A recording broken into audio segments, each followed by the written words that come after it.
Third on the list of 4 common reasons why people cheat is being unhappy at home. We covered selfishness and we covered low self-esteem / insecurities.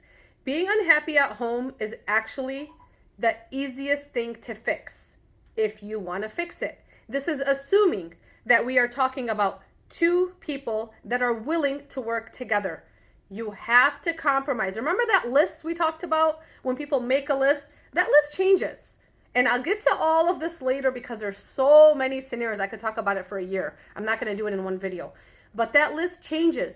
And are you willing to work on your marriage and compromise? It's all about communication and compromise because everything changes in life. Who you are changes. You have to compromise and you have to discuss things together. What is the problem with communication and cheating?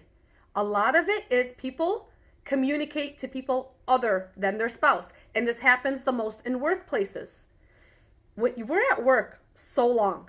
A lot of people spend most of their days at work. And they form an emotional connection with their colleagues, specifically colleagues of the opposite sex.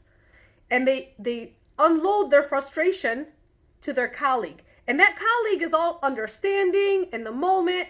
And people form an emotional connection, but they don't realize that if they were to live with that colleague, they'd probably kill them.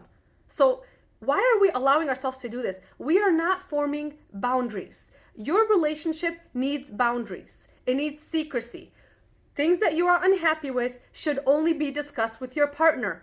Once you break this boundary and cross it, you are asking for disaster. Don't do this. Do whatever you can to stop yourself from discussing problems at home with your colleagues. Actually, anyone out of your house, but specifically your colleagues of the opposite sex or any sex you are attracted to. Do not do this. It is detrimental to your household.